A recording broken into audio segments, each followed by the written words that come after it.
بہت سارے نشے لوگوں کو لگے ہوئے ہوتے ہیں. ہر آدمی کوئی نہ کوئی نشہ کرتا ہے. کوئی دولت کا کرتا ہے, کوئی شہرت کا کرتا ہے, کوئی اپنی تعریف کا نشہ کرتا ہے. دو چار لوگوں سے تعریف سن کے مطمئن ہو جاتا ہے. ناراض تو نہیں ہو گیا اس جملے سے؟ آپ کرتے ہیں لوگ دولت کا نشہ بھی. یہ جب نقصان ہوتا ہے تو بندے بیمار نہیں ہو جاتے؟ پیسے ڈوب جاتے ہیں تو لوگ بیمار نہیں ہو جاتے؟ تو اس کا مطلب یہ ہوتا ہے کہ نشہ ٹوٹ گیا ہے. بہک ہوئے ہیں نا تھوڑے سے تو کانپتے ہیں, تڑپتے ہیں, پریشان. نشہ ہی اسی طرح ہی کرتا ہے نا, نہیں ملتا تو پریشان ہوتا ہے. یہ سارے نشے ہیں, مختلف قسم کا نشہ. ہم مانتے نہیں اس بات کو, تسلیم نہیں کرتے, کیونکہ تسلیم کرنا بڑا مشکل کام ہے. اس کے لیے تو بڑی ساری چیزیں جو ہیں وہ دبوچ کے اور بڑی سارے رستے پھلانگ کے آنا پڑتا ہے. تو بڑا مشکل ہے ماننا, ورنہ کرتے ہیں ہم. ہمارا مزاج ہے. یہ گھومنے پھرنے کا, دنیا دیکھنے کا بھی ایک نشہ ہے. یہ بہت ساری باتیں کرنے کا بھی ایک نشہ ہے. گپ شپ کا بھی ایک نشہ ہے. دو چار لوگوں کی جب تک پگڑیاں نہ کھول لیں, بعض لوگوں کو نیند نہیں آتی. یہ غیبت کا, چغلی کا, بددیانتی کا, یہ بھی ایک نشہ ہے. اس پر ملا رومی رحمۃ اللہ نے بڑا کلام لکھا ہے. وہ کہتے ہیں مانگ کے کھانے کا بھی نشہ ہے. مانگ کے کھانے کا بھی نشہ ہے. وہ کہتے ہیں کہ ایک بھیک مانگنے والی خاتون تھی, تو بادشاہ کے پاس بھیک مانگنے آئی, تو بادشاہ کو پسند آ گئی, اس نے شادی کر لی. اب اس کو عادت تھی بھیک مانگ کے کھانے کی, تو وہ کنیزوں سے کہا کرتی تھی کہ فٹافٹ نہ روٹی لے کے آیا کرو, میں 2-3 دفعہ مانگوں تو پھر لایا کرو. کیونکہ ایک نشہ ہے نا, تو میں مانگوں 2-4 دفعہ تو پھر. تو انسان بہت سارے نشے کرتا ہے, یہ مانتا نہیں. یہ موبائل, یہ فیس بک, یہ سارے نشے ہی ہیں.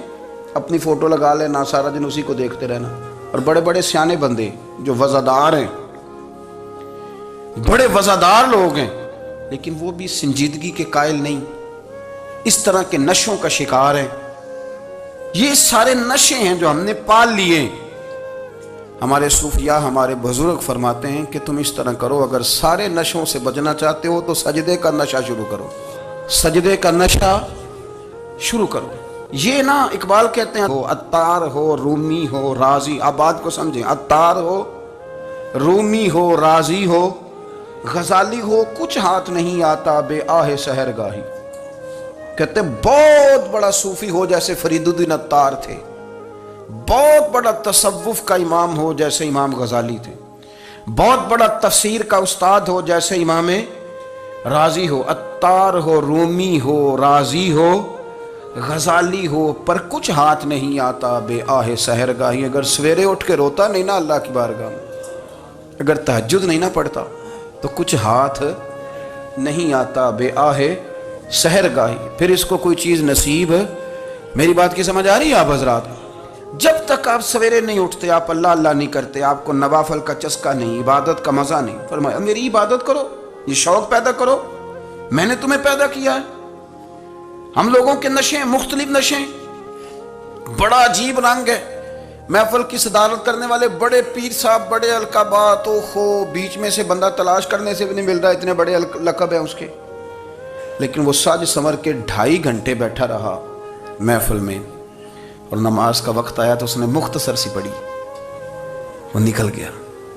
ہلکے سے سجدے کیے. اتنا بڑا عشق رسول, نعت خواں, ہو کیا بات ہے. اور عشق رسول کا بہت بڑا پیغامبر, بہت بڑا مبلغ. اور بیچارہ سمجھ ہی نہیں سکا کہ اللہ کے رسول نے فرمایا تو نماز پڑھ, میری آنکھیں ٹھنڈی ہو جائیں گی. تو یہ نشے کے عادی تو ہیں, پر حقیقت کے قائل نہیں ہیں. یہ بس ٹھیک ہے, خوابوں کی دنیا میں لوگ زندہ ہیں, پر جن کو یہ جو نشہ تھا نا عبادت کا, یہ میرے رسول پاک کی چاہت ہے, یہ میرے نبی کریم علیہ السلام کی. آپ دیکھیں نا, حضور مہینوں جا کے غار حرا میں بیٹھتے. کیا وہاں تبلیغ کرتے تھے؟ کوئی کتاب لکھتے تھے؟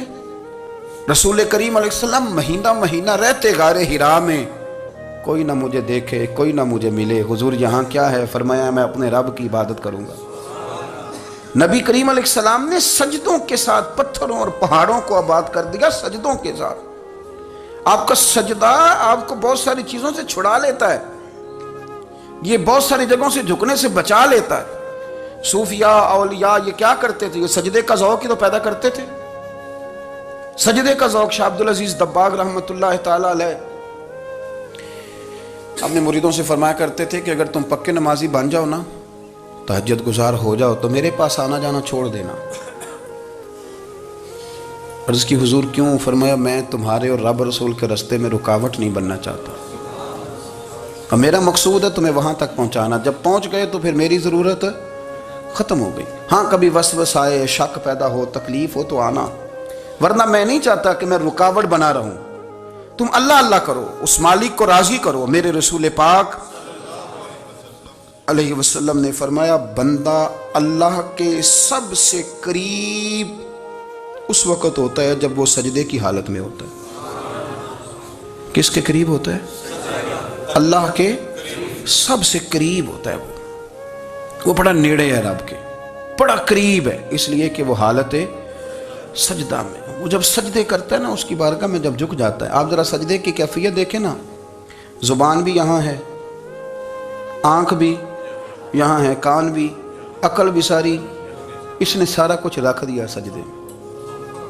آپ وہ کبھی پیچھے جائیں تو دیہاتوں میں کہا جاتا تھا ناک سے نکیرے نکالو، بہت بڑی سزا ہوتی تھی نا، ناک سے نکیرے نکالو، بڑی سزا ہوتی تھی۔ تو اس نے کہا مالک مجھے کسی نے کہا نہیں، پر دیکھنا میں نے رکھ دی ساری عقل سجدے میں، اور رکھ کے کہا کیا؟ سبحان ربی یا اللہ، اللہ میں پست ہوں تو اعلیٰ ہے، اللہ تو میرا رب ہے اور تو سب سے اعلیٰ۔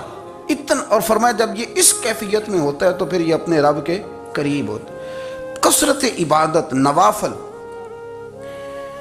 ہمارے ہاں عمرے کی قرآن اندازی محفلوں پہ ہونے لگ گئی ہے، حالانکہ حدیث سے ثابت نہیں۔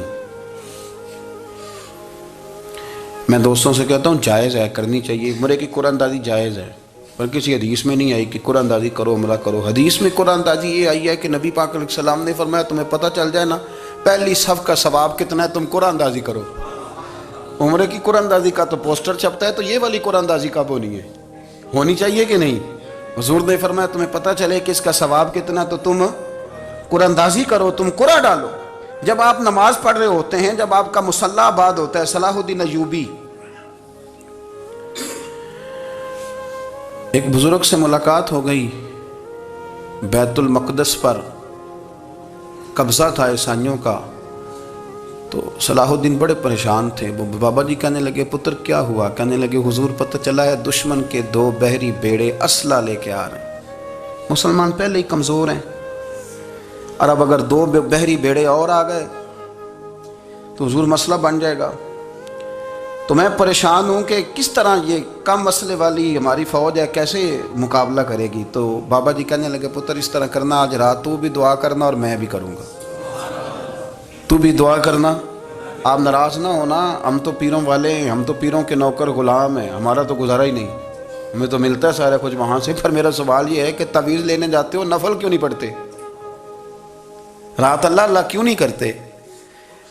یہ بھی تو ہمارے بزرگوں کا ہی طریقہ ہے، انہوں نے تو ہمیں سکھایا ہے۔ صلاح الدین ایوبی سے بزرگوں نے کہا کہ رات آج نا اللہ اللہ کرنا، تو میں تیرے لیے دعا کروں گا، تو بھی دعا کرنا۔ تو بندہ جب دکھی ہوتا ہے تو سجدہ کرتا ہے، تو پھر ہی تو مصلی بھیگ جاتا ہے، پھر ہی تو مزہ آتا ہے۔ سکھی بندہ تو کعبے جا کے نہیں روتا، دکھی تھے، تکلیف تھی، تو سر رکھا سجدے میں تو تڑپ گئے۔ اور وہ بابا جی کہتے ہیں میں مسجد آیا تو صلاح الدین چیخے مار کے رو رہا تھا اور کہہ رہا تھا مالک میں کوئی اپنی شان کے لیے تو نہیں نہ لڑ رہا، اللہ کو میں کوئی قبضوں کے لیے تو نہیں لڑ رہا، مالک تیرے لیے لڑ رہا ہوں، مجھے بے آبرو نہ کرنا، میری مدد فرمانا۔ کہتے ہیں میں آیا تھا کہ مسجد میں دعا کروں گا، پر صلاح الدین ایوبی کو روتے دیکھا تو میں لوٹ گیا۔ تو سویرے صلاح الدین ملے تو بڑے خوش تھے۔ میں نے کہا پتر کیا ہوا؟ کہنے لگے حضور وہ بحری بیڑے 2 آ رہے تھے نا اسلحہ لے کے، دونوں ڈوب گئے پانی میں، پانی میں ڈوب گئے۔ تو بابا جی کہنے لگے صلاح الدین وہ پانی میں نہیں ڈوبے، وہ تیرے آنسوؤں میں ڈوب گئے، وہ غرق ہو گئے، وہ جو تو نے مصلی بات کیا تو وہ تیرے آنسوؤں میں ڈوب گئے، وہ غرق ہو گئے، وہ تباہ، اتنے قیمتی تھے تیرے آنسو کے بہا لے گئے دشمن کے بحری بیڑوں کو۔ میرے بھائی ٹھیک ہو گیا جی، میرے عزیز سمجھ لیں اس بات کو ہمیشہ کے لیے، اور اس پر غور کرنے اچھے طریقے سے کہ میرے رسول کریم سید عالم صلی اللہ علیہ وسلم نے نا ہماری توجہ دلائی، حضور نے ہمیں بتلایا، ہمارا ذوق بڑھایا عبادت کی طرف۔ ایک صحابی تھے حضرت ابو فاطمہ رضی اللہ تعالیٰ عنہ، یہ ترمذی شریف کی حدیث ہے،